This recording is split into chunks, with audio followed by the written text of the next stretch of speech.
छठी सदी પહેલાનું भारत। छठी शताब्दी ईस्वीसन पूर्व के भारत की राजनीतिक, सामाजिक, आर्थिक एवं धार्मिक स्थिति का ज्ञान बौद्ध तथा जैन साहित्य से प्राप्त होता है। यानी कि छठी शताब्दी में ईसा पूर्व की भारत में सामाजिक, आर्थिक और राजनीतिक जो धार्मिक स्थिति है उसका ज्ञान हमें बौद्ध और जैन साहित्य जो है उससे हमें प्राप्त होता है। त्रिपिटक एवं जातक कथाएं भी तत्कालीन भारत की स्थिति पर प्रकाश डालती हैं। हम देखेंगे उसकी राजनीतिक स्थिति।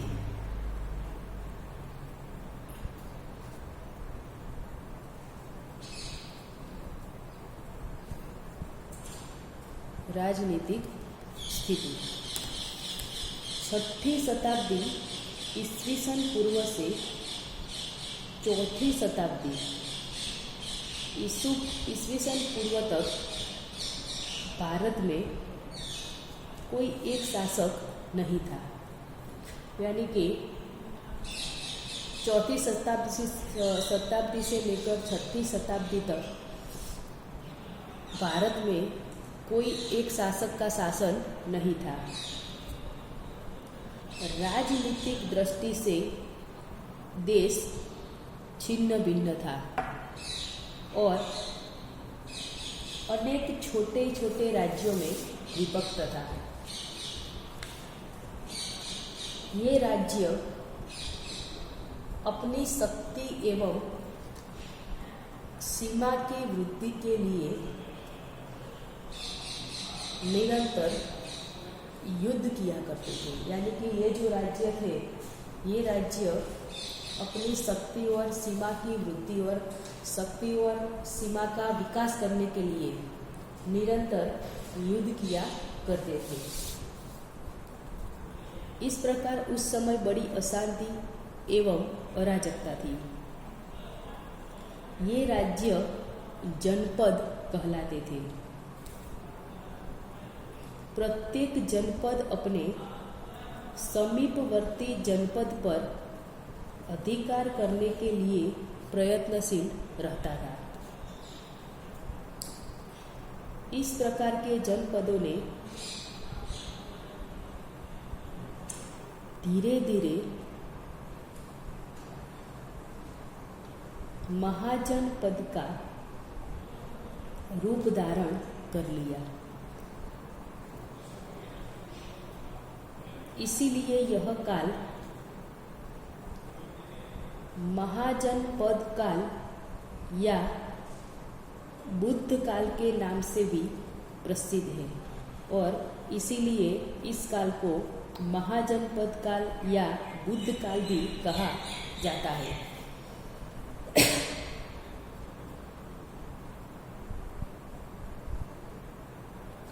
महाजनपद का क्षेत्र जनपद की अपेक्षा से कुछ बड़ा होता था। यानी कि जो महाजनपद का जो विस्तार था उसका क्षेत्र था वो बहुत बड़ा था। बौद्ध साहित्य के अनुसार छठी शताब्दी ईस्वीसन पूर्व भारत में 16 महाजनपद थे। यानी कि पूर्व भारत छठी शताब्दी में पूर्व भारत में 16 महाजनपद थे और उनके नाम थे अंग यानी कि पूर्व बिहार। अंग जो था उसको बताते थे पूर्व बिहार। दूसरा था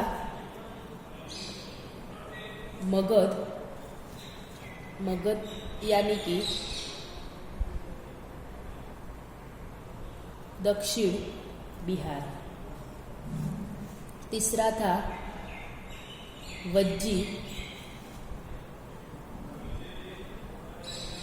उत्तर बिहार, यानी कि अंग पूर्व बिहार, मगध दक्षिण बिहार, वज्र उत्तर बिहार, काशी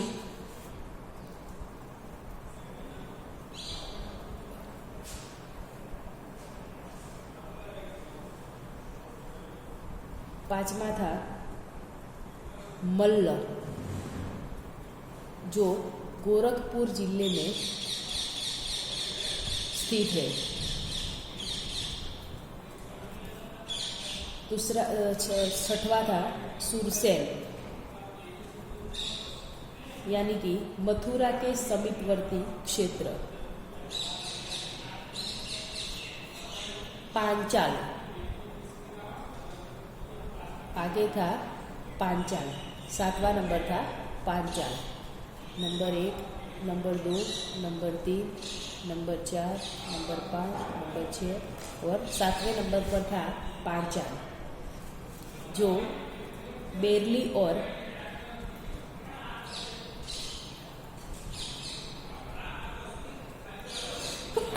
बदायूं। 8वां था सूरेन, जो मथुरा में स्थित था। कुरु, 9वां नंबर था कुरु, जो दिल्ली और मेरठ में था। 10वां नंबर था गद्दार, जो पेशावर और रावलपिंडी जिला था। कंबोज, 11वां नंबर था कंबोज, जो दक्षिण पश्चिम कश्मीर प्रदेश में था। कश्मीरी प्रदेश।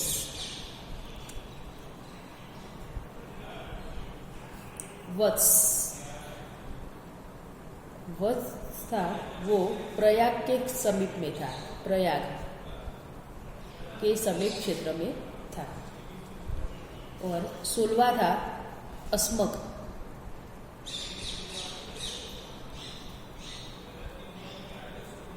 वो गोदावरी भूमि में स्थित था। इन 16 महाजनपदों के अतिरिक्त और छोटे छोटे राज्य आपस में लड़ते झगड़ते रहते थे और एक दूसरे को हड़प कर अपना राज्य विस्तार करना चाहते थे। यानी कि ये जो 16 राज्य थे, ये 16 राज्य आपस में अपना राज्य का विस्तार, अपने राज्य का विस्तार करने के लिए वो आपस में लड़ते झगड़ते रहते थे। मगध ने अंग को जीतकर अपने में मिला दिया। यानी कि ये जो मगध राज्य है, 16वां राज्य मगध है, इस मगध राज्य ने अंग राज्य को अपने राज्य में यानी कि मगध में मिला दिया। यानी कि पूर्व बिहार दक्षिण बिहार जो 2 प्रांत थे, वो दक्षिण बिहार में अंग को मिला दिया। इसी प्रकार कोसल ने काशी को मिला दिया। ये जो कोसल राज्य था, ये कोसल राज्य ने काशी जो राज्य है, ये काशी राज्य को अपने में मिला दिया। इसी पारस्परिक संघर्ष के फलस्वरूप अंत में ये केवल 4 शक्तिशाली महाजनपद रह गए। यानी कि ऐसे ही संघर्ष के होने के कारण ये जो 16 राज्य थे, उसमें से बाद में सिर्फ 4 ही राज्य महाजनपद के रह गए और वो 4 राज्य थे मगध, कोसल, अवंती और वत्स। इसमें भी राजतंत्र ही था और इनके शासकों का उद्देश्य साम्राज्यवादी नीति का अनुसरण करते हुए राज्य विस्तार करता था। अंततः साम्राज्य विस्तार के लिए इन चारों में सदा संघर्ष चलता रहता था। यानी कि बाद में जो ये 4 राज्य थे वो बचे थे महाजनपद के, उसमें भी आपस में संघर्ष रहता था। पहला राज्य है कोसल। कोसल नामक जनपद एक शक्तिशाली राज्य था। आधुनिक समय में जिस स्थान पर अवध है वही कोसल जनपद था। सरयू नदी इस राज्य को 2 भागों में बांटती थी। यानी कि जो सरयू नदी है, सरयू नदी बीच में थी और इस राज्य को 2 भागों में बांटा गया। उत्तरी भाग वाले कोसल राज्य की राजधानी श्रावस्ती थी। यानी कि जो उत्तर का जो भाग है वो उत्तर दिशा के भाग में जो कोसल राज्य है उसकी राजधानी श्रीवास्ती थी और दक्षिणी भाग वाले की राजधानी कुशावती थी। कोसल नरेश प्रसेनजीत कोसलना राजा यानी कि कोसल देश के जो राजा थे नरेश प्रसेनजीत, वो महात्मा बुद्ध का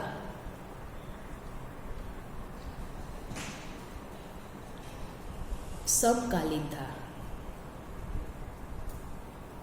और उसकी बहन कोसल का राजा जो था प्रसेनजीत, वो प्रसेनजीत की जो बहन थी कोसल देवी, उनका विवाह मगध के राजा बिंबिसार से हुआ था। कोसल के बाद दूसरा राज्य था वत्स।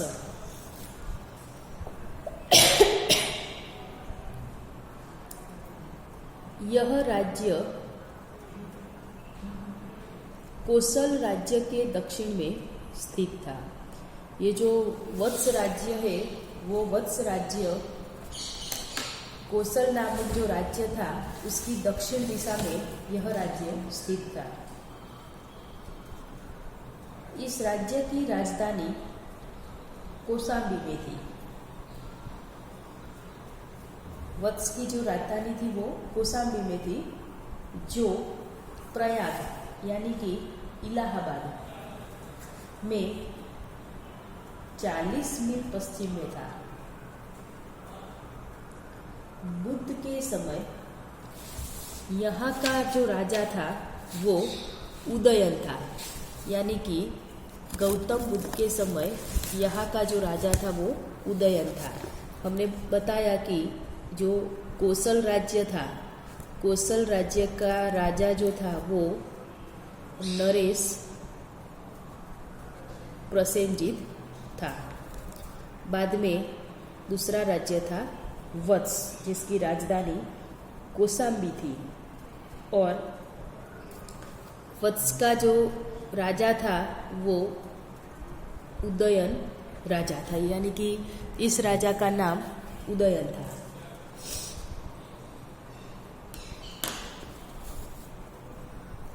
जिसमें कौशाम्बी में अपना महल बनवाया। यानी कि जो उदयन जो राजा था उसने कौशाम्बी की जो राजधानी थी इलाहाबाद,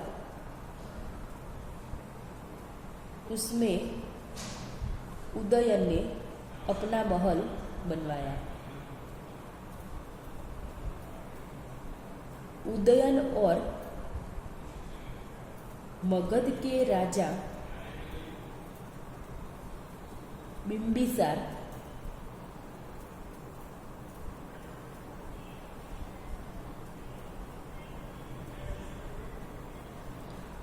के मैत्रीपूर्ण संबंध था। यानी कि मगध और वत्स ये दोनों राज्य थे, उन दोनों का जो संबंध था वो मैत्रीपूर्ण था, मगध और वत्स का। वत्स और अवंती में अच्छे संबंध नहीं थे। यानी कि वत्स और अवंती नामक जो राज्य था उसके जो संबंध थे वो अच्छे नहीं थे और दोनों में निरंतर संघर्ष होता रहता था। तीसरा राज्य है अवंती। यह राज्य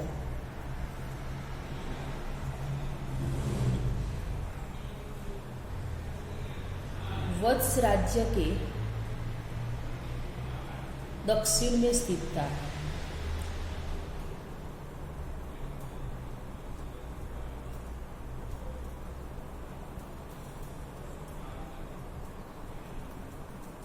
इसकी राजधानी उज्जैनी थी। अवंती जो राज्य था उसकी जो राजधानी थी वो उज्जैनी थी। यहाँ का राजा प्रद्योत, यहाँ का जो राजा था वो प्रद्योत था, जो महात्मा बुद्ध का समकालीन था। बड़ा ही शक्तिशाली वो राजा था। उसने चंड को उपाधि धारण की थी और सूरसेन नायक राज्य पर अधिकार किया था। यह वत्स राज्य पर निरंतर आक्रमण करता रहता था और एक बार वत्स के राजा उदयन को कैद भी कर लिया था। यानी कि अवंती का जो राजा था वो राजा बड़ा ही शक्तिशाली था और उसने सूरसेन नायक राज्य पर अधिकार किया था और वत्स राज्य पर निरंतर आक्रमण करता रहता था। उसकी जो राजधानी थी अवंती वो उज्जैन थी। बाद में देखेंगे हम मगध। वैदिक साहित्य में मगध को अपावन देश कहा गया है। अपावन देश कहा गया है। इसकी राजनीतिक सत्ता वारहद्रथों ने स्थापित की थी। बृहदत्त का पुत्र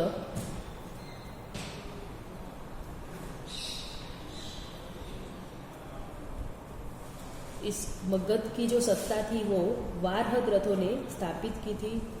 बृहदत्त का पुत्र जरासंध बड़ा ही प्रतापी राजा था, जिसके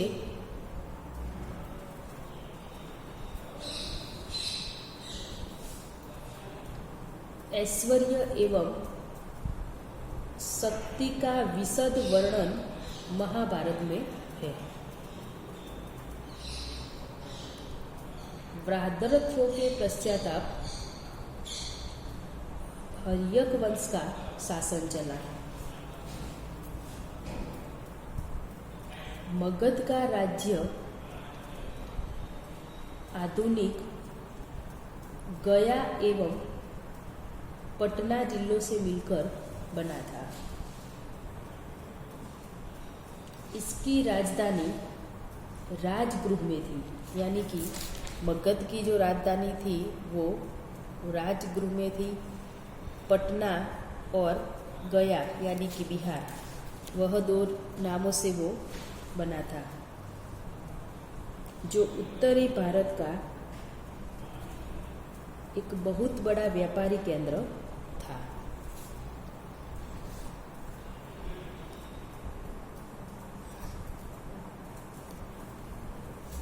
बिंबिसार जो राजा था अर्यक वंश का, उसका नाम था बिंबिसार। अर्यक वंश में बिंबिसार एक साधारण मांडलिक का पुत्र था। आरंभ में उसकी राजधानी गिरिब्रज थी, जो 5 पहाड़ियों से घिरी थी।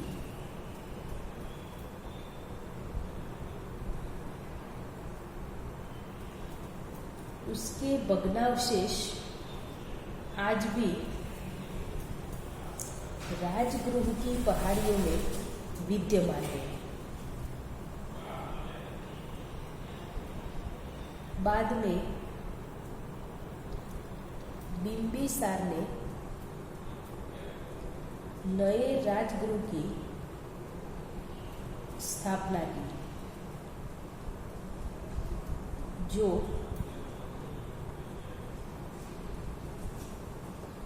पहाड़ियों के उत्तर के मैदान में बसा था। यानी कि बिंबिसार ने नए राजगृह की स्थापना की, जो पहाड़ियों के उत्तर में मैदान में बसा था। बिंबिसार एक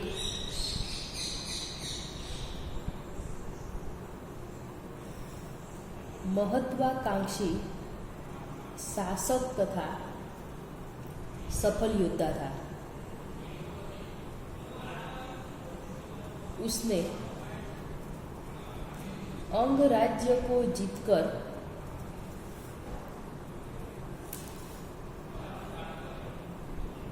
मगध राज्य में मिला था।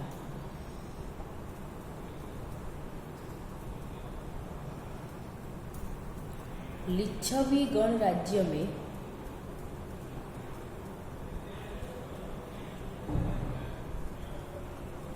प्रमुख चेतक की कन्याकुमारी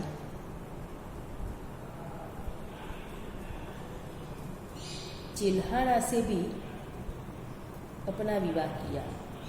यानी कि बिंबिसार ने लिच्छवी गणराज्य की जो प्रमुख थे, उनकी कन्या थी चिल्हान, उनसे उन्होंने विवाह किया। बिंबिसार के समय में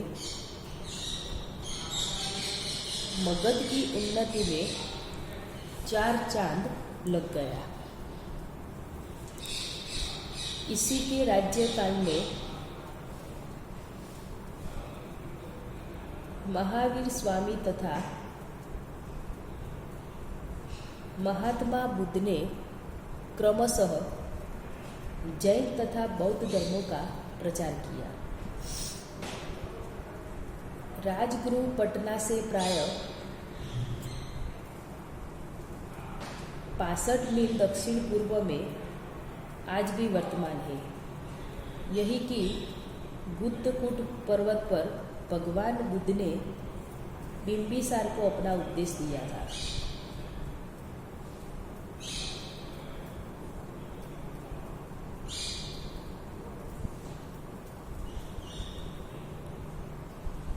कहा जाता है कि उसके पुत्र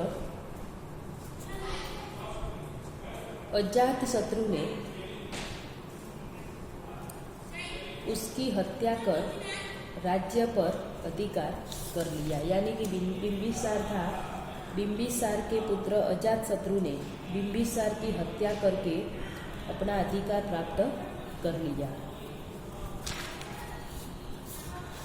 दूसरा राजा था अजातशत्रु। बिंबिसार के बाद उसका बेटा अजातशत्रु मगध की गद्दी पर बैठा और 32 वर्षों तक मगध पर उसने शासन किया। उसका शासनकाल मगध के इतिहास का गौरवपूर्ण काल है।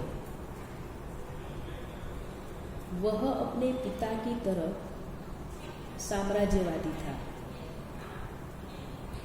उनके शासनकाल की प्रथम घटना थी कोसल राज्य पर चढ़ाई।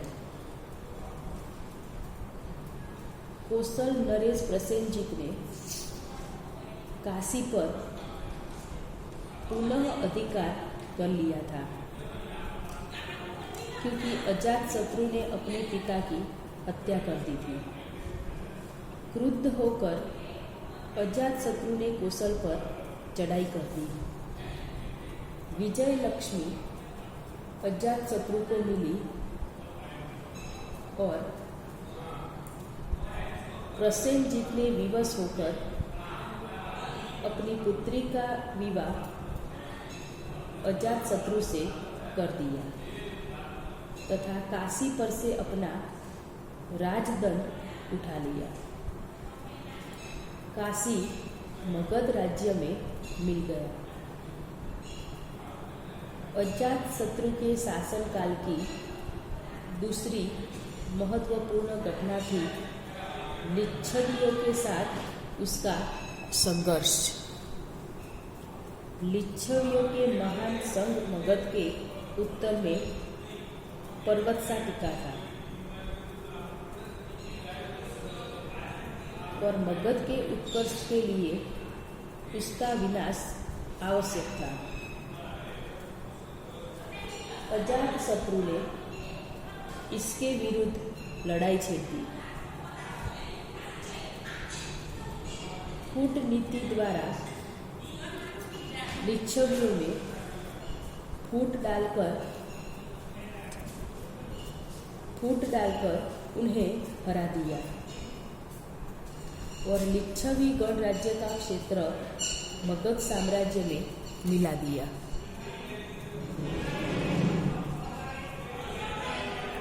उत्तर की स्वतंत्र जातियों से रक्षा के लिए अजातशत्रु ने पाटलीग्राम नामक गांव को परिणत कर एक मजबूत दुर्ग के रूप में बनवाया। यही पाटलीग्राम पाटलिपुत्र बना, जहां आगे चलकर 400 वर्ष तक भारत की राजधानी रही। आगे देखेंगे हम शिशु नागवंश। अजातशत्रु के बाद उसका बेटा उदयी मगध की गद्दी पर बैठा। उसने मगध की राजधानी राजगृह से हटाकर पाटलिपुत्र में स्थापित की। उसके बाद के राजा अयोग्य और निकम्मे निकले। अंत में शिशुनाग नामक मंत्री ने इस वंश के अंतिम राजा को मारकर मगध में शिशुनाग वंश की स्थापना की। शिशुनाग ने अवंती को हटाकर उसे मगध राज्य में मिला दिया। उसके बेटे कालाशोक के शासनकाल में पाटलिपुत्र में मगध की राजधानी स्थायी रूप से स्थापित कर दी गई। महापद्मनंद नामक एक व्यक्ति कालाशोक को मारकर मगध का राजा बन बैठा। उसने नंद वंश की स्थापना की। महापद्मनंद एक प्रतापी और प्रतिभाशाली राजा था। उसने कौशाम्बी, कोसल तथा अवंती के क्षत्रिय राजवंशों को हरा कर मगध राज्य की सीमा बढ़ाई। उसके शासनकाल में मगध का राज्य एक साम्राज्य के रूप में परिवर्तित हो गया। उसके बाद उसके 8 पुत्र के बाद दूसरे राजा होते गए। अंतिम राजा धनानंद था। धनानंद एक अत्याचारी राजा था। यद्यपि उसके पास प्रशासनिक संपत्ति और विशाल सेना थी, किंतु प्रजा उससे असंतुष्ट थी। इसी स्थिति से लाभ उठाकर चंद्रगुप्त मौर्य ने चाणक्य नामक ब्राह्मण की सहायता से पाटलिपुत्र पर आक्रमण किया और धनानंद को मारकर मौर्य वंश की नींव डाली। आगे का लेक्चर हम बाद में देखेंगे।